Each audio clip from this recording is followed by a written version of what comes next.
Okay. तो हम लोगों ने लास्ट क्लास में जो अपना डायगनलाइजेशन है उसके ऊपर हमने कुछ रिजल्ट पढ़े थे। और जो लास्ट रिजल्ट पढ़ा था वो हमारे पास था कि if A B are diagonalizable matrix and let x1 x2 and xn be n linearly independent eigenvectors of A. Then if I put all these vectors in a column, then p we get p is a x1 x2 comma xn and is a n by n matrix formed by the taking x1 x2 xn as column. Then p inverse A of p is a diagonal matrix in which elements on the diagonal are the eigenvalues of A. तो ये result हमने पढ़ा था. This is important. If you want the this non-singular matrix P inverse, then we find all the eigenvectors which are linearly independent, and we know that if a matrix is diagonalizable, then definitely there will be n linearly independent eigenvectors of A. Okay, so let's write another result. Next result हम लिखने जा रहे हैं, theorem लिखने जा रहे हैं. That is your result number 6. यहाँ का नाम दे देते हैं रिजल्ट नंबर 6, क्योंकि 5 रिजल्ट हमने लिखाए थे लास्ट क्लास में. तो रिजल्ट नंबर 6 क्या कहता है? ओके. तो if if this A is diagonalizable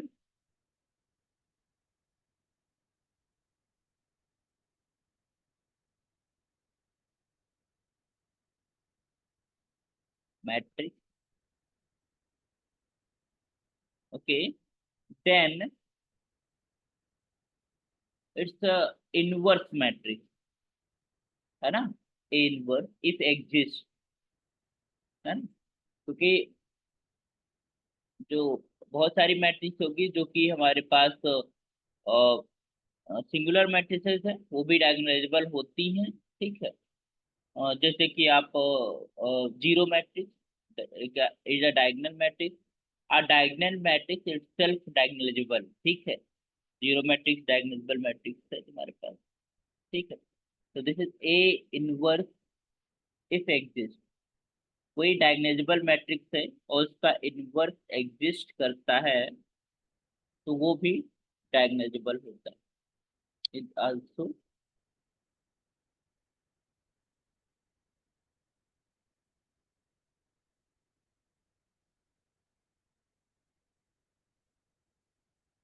okay. Next result, just write in R7. Going to write all the things. So if A square is diagonalizable,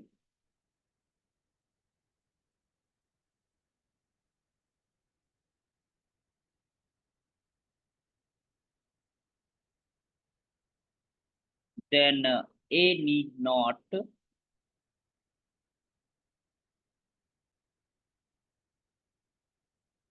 be diagonal.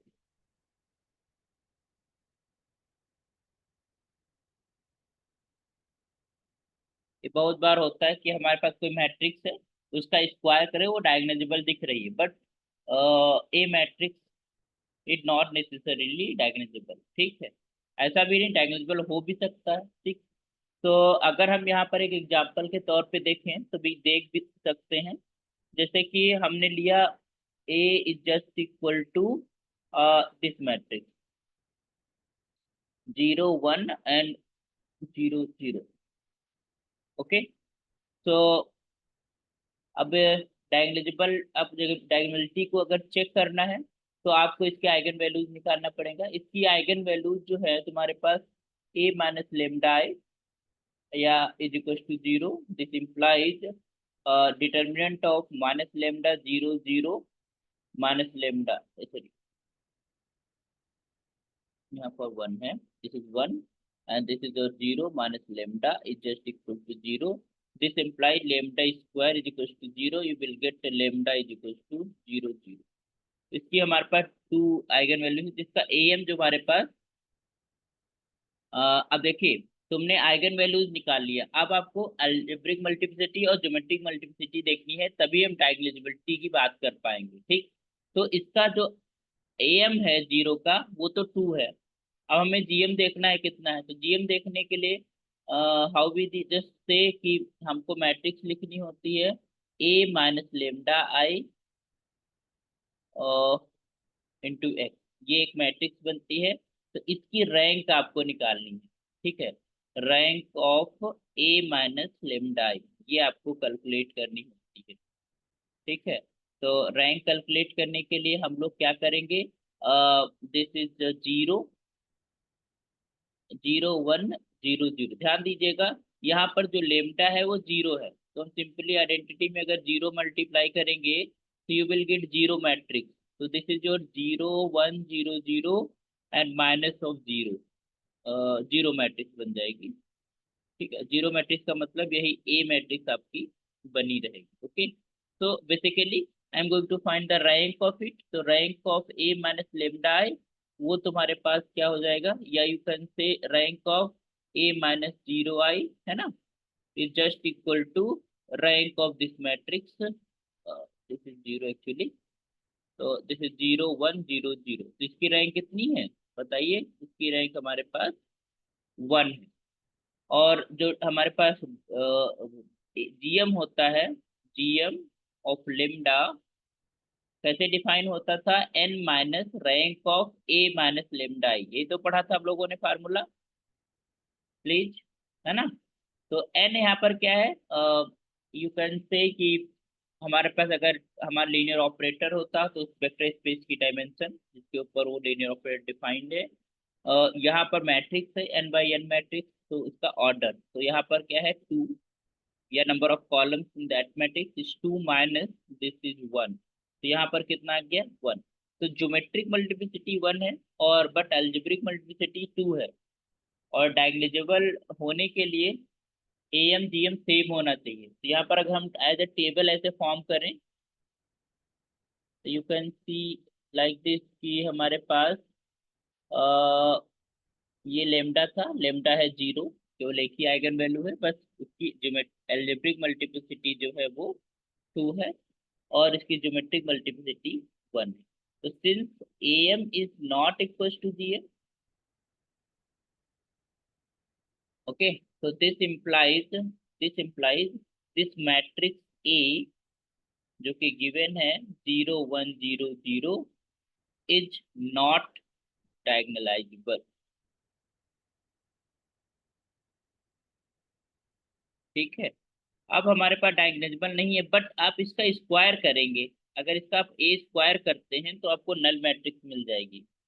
A square आप करिए, और if you are multiplying this matrix 2 times this will be 0 1 0 0, अगर आप multiply करते हैं तो आपको क्या मिलेगा, ये इसके साथ यू विल गेट जीरो है, this with this is zero here, this with zero here zero, so you will get a null matrix, और null matrix एक diagonal matrix होती है, so this is a diagonalizable matrix, okay।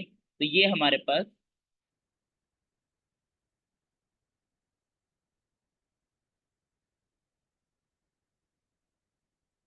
ठीक। तो यही कहना है क्या कि अगर कोई मैट्रिक्स हमारे पास नॉन डायगोनलाइजेबल है, डायगोनलाइजेबल नहीं है, और उसका स्क्वायर डायगोनलाइजेबल हो सकता है, ठीक है। तो जो सेवेंथ रिजल्ट है वो यही कह रहा है कि if A square is diagonalizable then A need not be diagonalizable, जरूरी नहीं कि वो diagonalizable, okay. so this was the seventh result, so if a square is diagonalizable then a need not be diagonalizable, okay. Next result लिखते हैं, result 8, product को देख, सम को देख लेते हैं कि सम ऑफ टू डायगोनलाइजेबल मैट्रिसेस का सम क्या होता है, वो डायगोनलाइजेबल होता है या फिर नहीं। यहाँ तक clear, please let me know, message करिए आप लोग,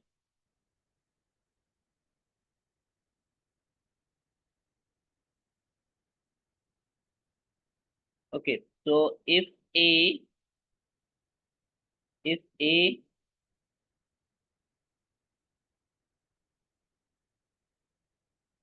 and B. If A and B are diagnosable,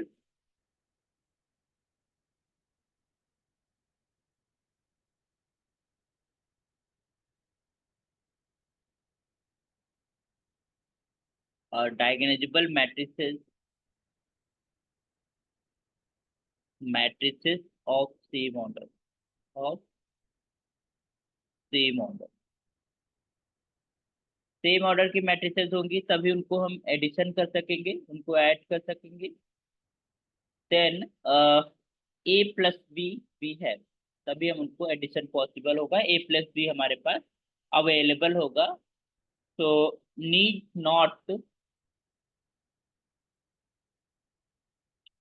not be diagonalisable.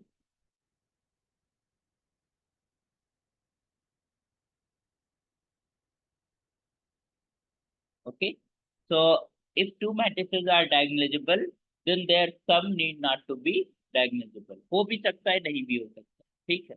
होने के लिए तो दोनों को नल मैट्रिक्स ले लो, दोनों का सम डायगोनलाइजेबल है, ठीक है। और आइडेंटिटी मैट्रिक्स ले लो, ठीक है, वो भी। तो यहाँ पर अब नीड नॉट टू भी, तो दो डायगोनलाइजेबल मैट्रिक्स लेके चलते हैं, उनको सम देख लेते हैं क्यों डायगोनल। तो एक एग्जांपल के तौर पे आप ले सकते हो। Let us see the matrix. So I'm just taking this matrix A, and this is 1 0, sorry, this is 1 0 0। ये हमने एक मैट्रिक्स लिया। अब आप लोग चेक करिएगा कि ये दोनों मैट्रिसेस डायगोनलाइजेबल है कि नहीं। हम तो लिख देंगे कि दिस इज डायगोनलाइजेबल 0 1 0 1, ठीक है। आर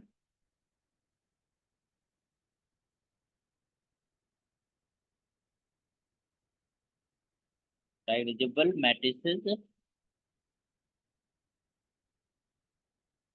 मैट्रिक्स, अब देखिए इसकी आइगन वैल्यूज हमारे पास डिफरेंट है, इनकी भी आइगन वैल्यूज डिफरेंट है। और डिस्टिंक्ट आइगन वैल्यूज अगर होंगी तो हमारे पास वो क्या होता है, डायगोनलाइजेबल मैट्रिक्स होता है ना। जैसे 0 1 इसकी आइगन वैल्यू है, इसकी वैल्यू आइगन वैल्यू भी 0 1 है। Okay, so are diagonalizable matrices, but their sum I am taking here, but A plus B, if I just taking a plus b, so 1 0 1 1 1 2, and this is 0 and this is 1, ठीक है, is not diagonalisable.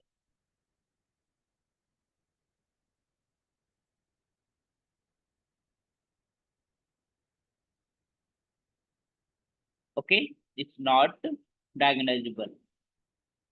तो अगर दो matrices diagonalizable हैं तो their sum need not to be diagonalisable.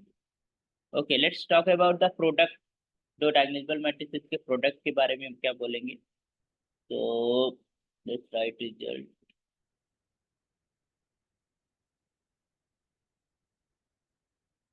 Result 9, if this a and b, if a and b are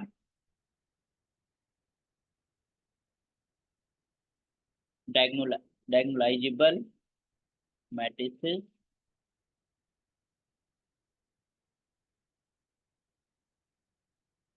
of same order,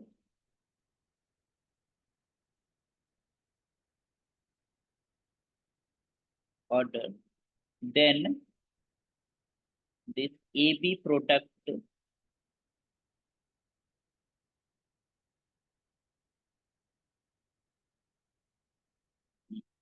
need not to be diagonalizable।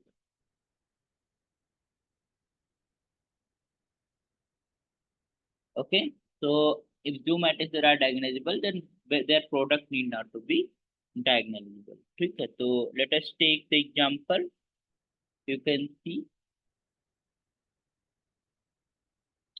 so I'm taking the example, this is your a, and a is just equal to, this is your 1 0 0 minus 1, and this is your b just equal to 1 1 0 minus 1, ठीक। so r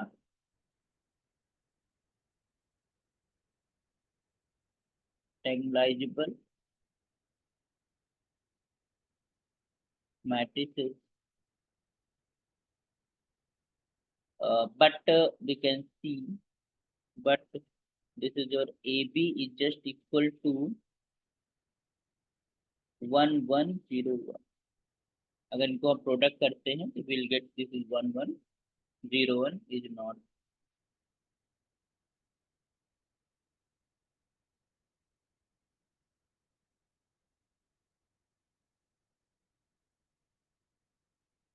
एनालाइजेबल.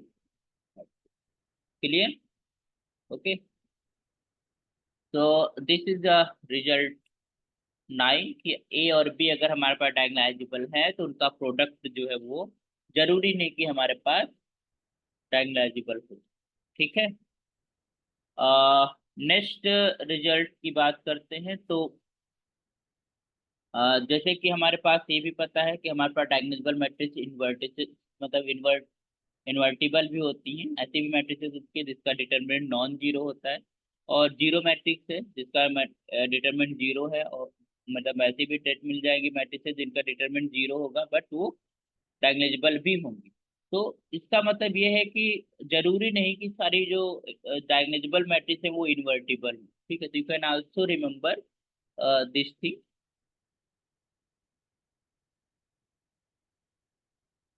कि all invertible matrices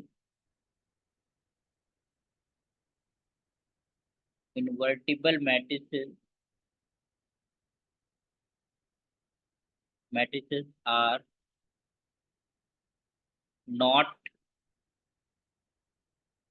diagonalisable. मतलब ये जरूरी नहीं अगर वो invertible है तो डायगोनलाइजेबल हो, ऐसा जरूरी नहीं. ओके. और अगर हम देखें तो हमारे पास जैसे एक मैट्रिक्स हमने ले लिया वो इन्वर्टिबल है, जैसे कि 1101 अभी दिखा हमने लिखा, ये इन्वर्टिबल तो है. इसका जो डिटर्मिनेंट है अगर हम सेइंग कि this is A will be not equal to zero, is invertible है but is it not diagonalisable. अभी देखा.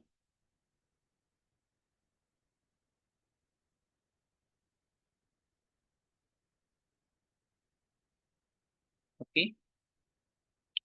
नेक्स्ट रिजल्ट की बात कर लेते हैं. तो एवरी डायगोनल मैट्रिक्स, अभी जो हमने पढ़ा था, every diagonal matrix is diagonalisable.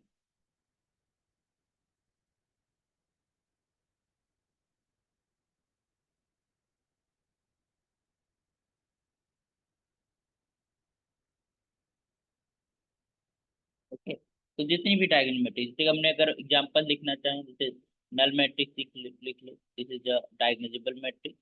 Identity matrix, this is a diagonal matrix. कोई भी स्केलर मैट्रिक्स हमने ले लिया, ये भी डायगोनल मैट्रिक्स है. आई एम नॉट सेइंग कि 2 by 2 matrix, it will be more than this also. 0 0 3 order का हो सकता है, 4 ऑर्डर का हो सकता है. और उसमें जब हम उसमें जब आता है चेक करने को तो वो 5 ऑर्डर से 6 ऑर्डर इस तरीके से दे देता है मैट्रिक्स, और पूछता है कि check it is which of the following is a diagonalisable matrix, है ना. ऐसे क्वेश्चन आते हैं. तो आपको करना क्या होता है, आपको आइगन वैल्यूज निकालनी होती है, और अगर आइगन वैल्यूज डिस्टिंक्ट हैं तो आप डायरेक्टली यू कैन से कि दिस इज द डायगोनलाइजेबल. और अगर डिस्टिंक्ट नहीं है तो आपको उनको अलजेब्रिक मल्टीप्लिसिटी तो पता ही चल जाती है जब आइगन वैल्यूज आप निकाल लेते हैं. और अगर फिर उसके बाद आपको ज्योमेट्रिक मल्टीप्लिसिटी उसकी कैलकुलेट करनी पड़ती है by the using the formula, है ना. तो इस तरीके से चीजें करना होता है. Is it clear? चलिए ये एक इसको जरा वेरीफाई करते हैं कि हमारे पास जैसे कि ये है, सपोज दैट ये मान लो हमने लिखा है यहाँ पर 1101. तो आप बताइए इसकी आइगन वैल्यूज क्या होंगी. Please let me know the eigen values of this.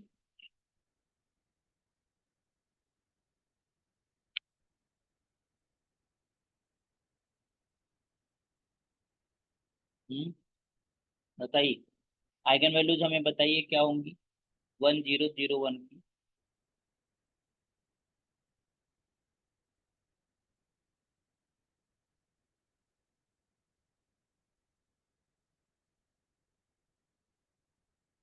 1, 1।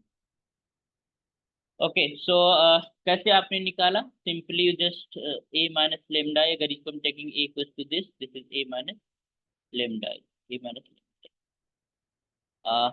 determinant of this is 1 minus lambda 0 0 1, sorry, this is your 1 and this is 1 minus lambda, this is it.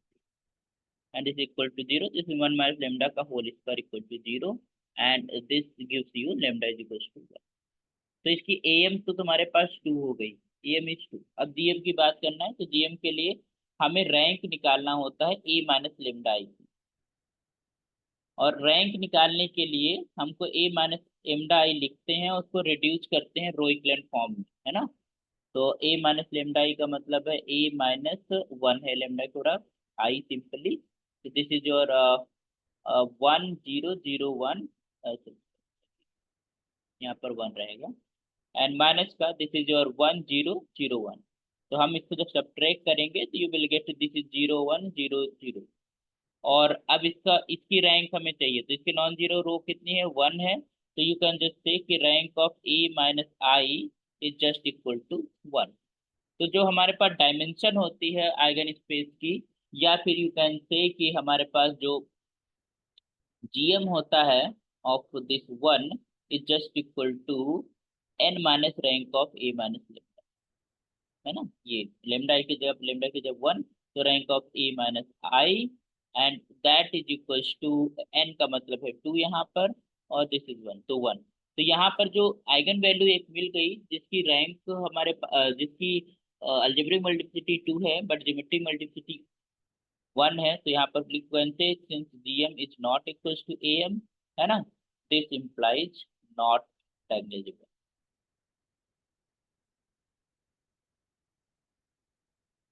Not diagonalizable, ठीक है। और questions करते हैं। अब जैसे आपको एक सवाल, आपसे एक सवाल हम करते हैं, यहाँ पर एक सवाल लिखते हैं, suppose that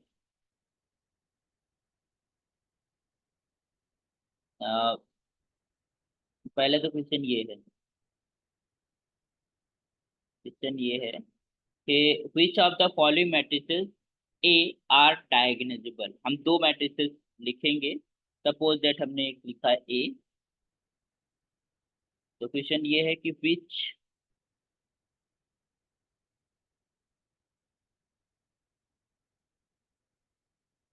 of the following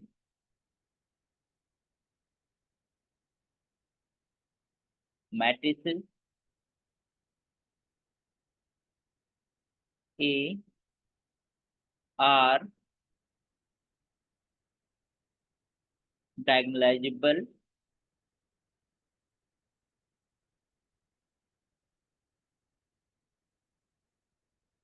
diagonalisable, ठीक है। अ, अ, हाँ, in case A is diagonalisable, in case ये हमारे पास वो डायगोनलाइजेबल मैट्रिक्स है, तो आपको पी फाइंड करना है। इफ ए इज डायगोनलाइजेबल,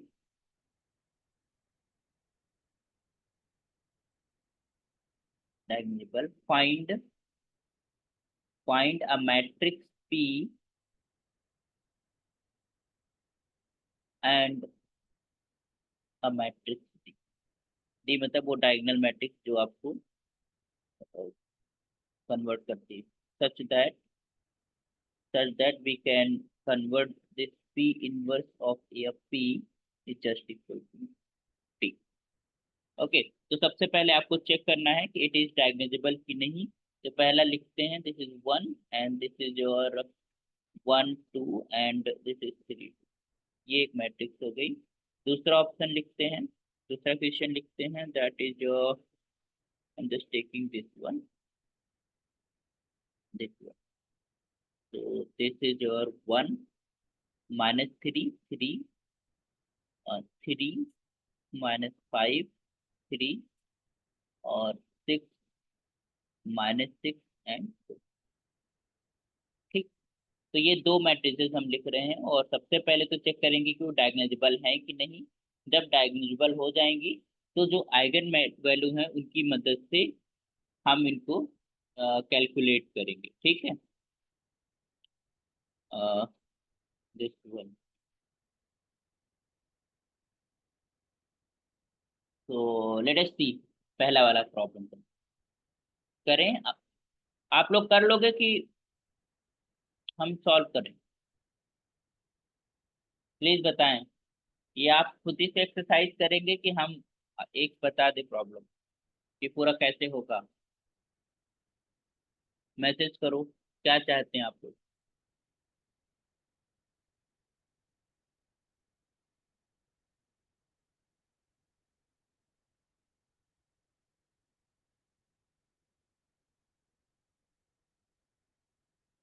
पढ़ रहे हैं ना क्लास?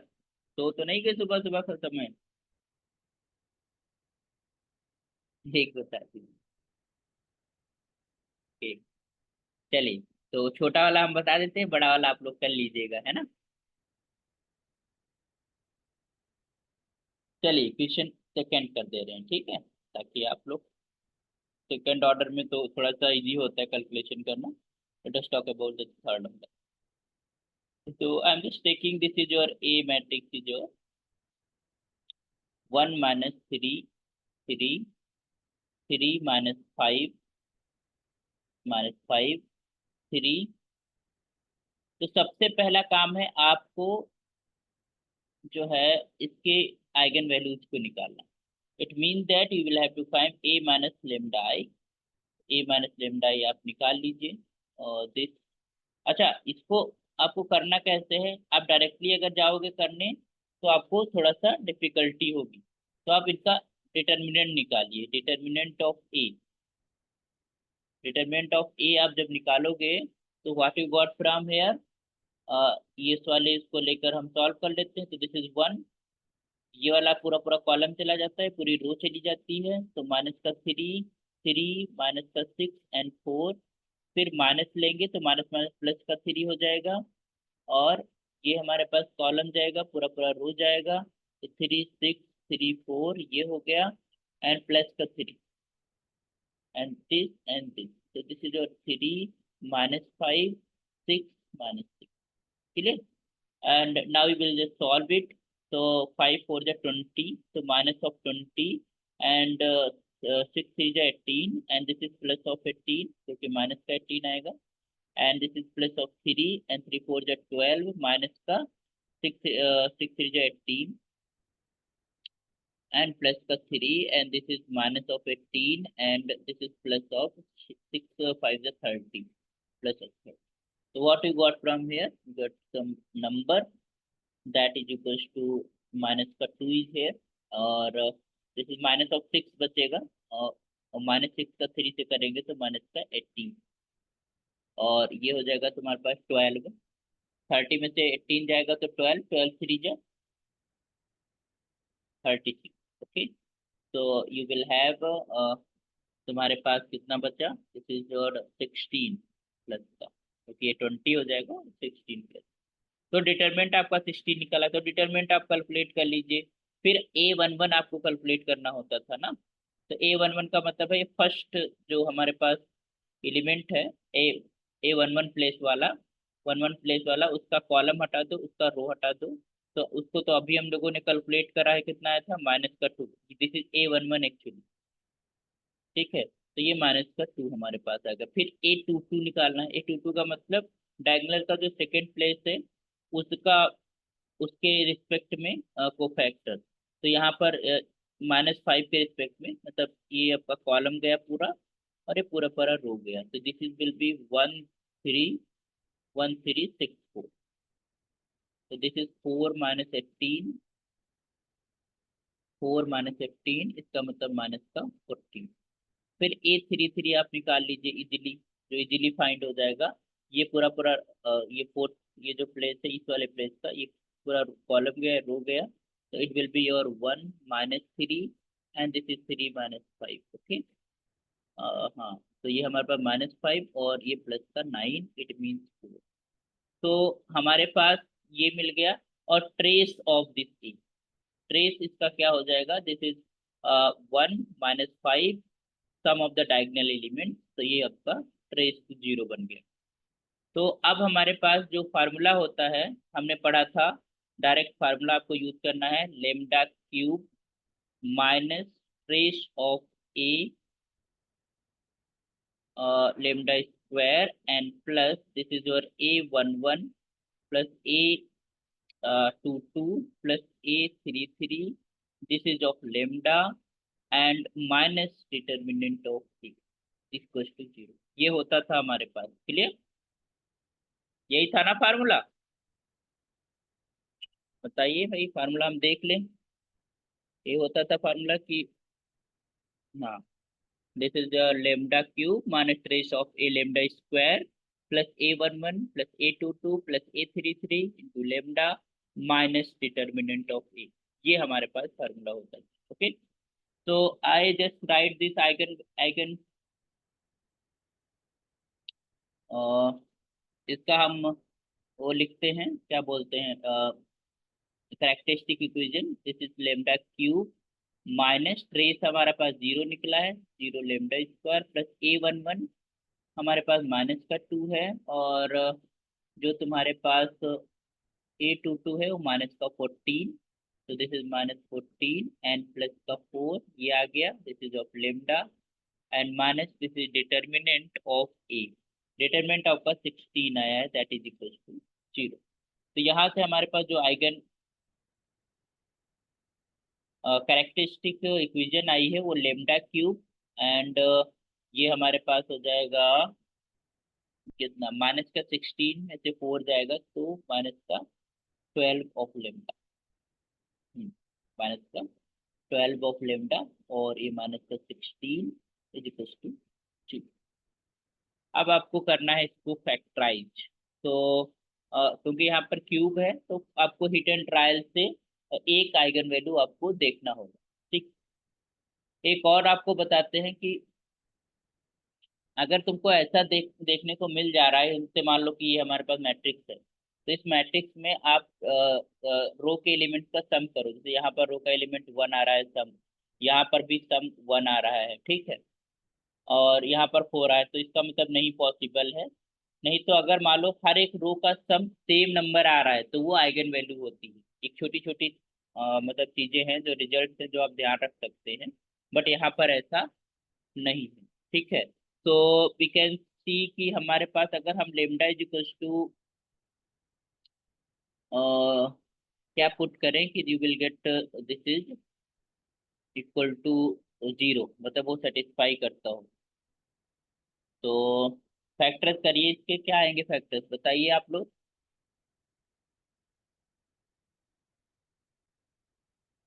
फैक्टराइज करिए इस क्यूबिक इक्वेशन को।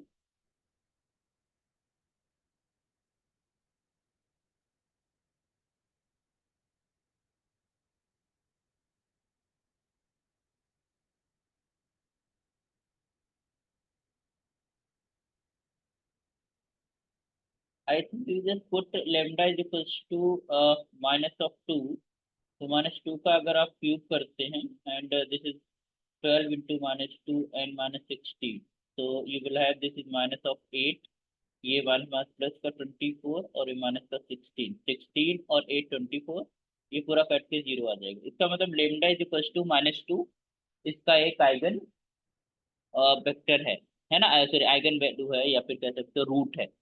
अच्छा, एक चीज हमेशा ध्यान रखना, जब आपको एक रूट पता चल जाए तो सिंथेटिक डिवीजन मेथड यूज करते हैं। वो कैसे यूज करते हैं, मतलब इसको फैक्टराइज करना होता है ना, मतलब आप क्या करेंगे, अगर मान लो पता चल गया कि लेमडा इक्वल टू -2 इसका एक रूट है, तो आप लेमडा प्लस 2 से डिवाइड करेंगे इसको लेमडा क्यूब, और इसको रिड्यूस करेंगे, इसको फैक्टराइज कर देंगे क्वाड्रेटिक और ये लीनियर फैक्टर। तो यहाँ से आप करते हैं सर्टेन, बट हम इसको दूसरे तरीके से आपको बता रहे हैं कि कैसे करना है।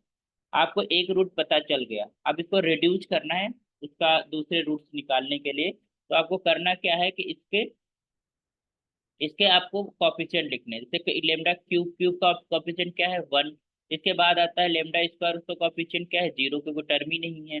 यहाँ पर -12 और ये 16, तो सारे कॉफिशिएंट आप लिख लीजिए। ठीक है, हमारे पास एक रूट आपको पता है, वो क्या है तुम्हारे पास -2। ठीक है, तो ये जो फर्स्ट वाला है 1, इसको आप यहाँ पर वैसे का वैसे आप रख लीजिए। फिर इस -2 का 1 से मल्टीप्लाई करिए, -2 इंटू 1 -2, अब इनको ऐड कर दीजिए तो यहाँ -2 आ जाएगा, फिर -2 का इस -2 से मल्टीप्लाई करो तो माइनस माइनस प्लस, तो ये 4 हो जाएगा। फिर इनको आप ऐड कर दीजिए तो यू विल गेट -8, फिर -8, -2 का -8 से मल्टीप्लाई करो, यू विल गेट -16, और ये फिर आपको सॉरी माइनस माइनस प्लस का 16, अब इनको ऐड करोगे यू विल गेट 0। तो अब तुम्हारे पास जो जो रिमेनिंग क्वाड्रेटिक इक्वेशन बची, वो बची लेमडा स्क्वायर, एक ऑफिशिएंट है उसके, लेमडा स्क्वायर माइनस का 2 lambda and this is minus of 8 is equal to 0। अब इसको फर्दर आप फैक्टराइज करो, lambda square minus of 4 lambda and plus of 2 lambda minus of 8 is equal to 0।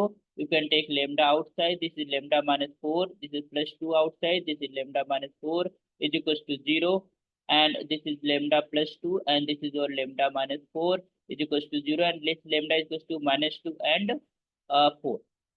Clear? तो यहाँ पर जो लेमडा की वैल्यूज आई हैं वो -2 एंड 4।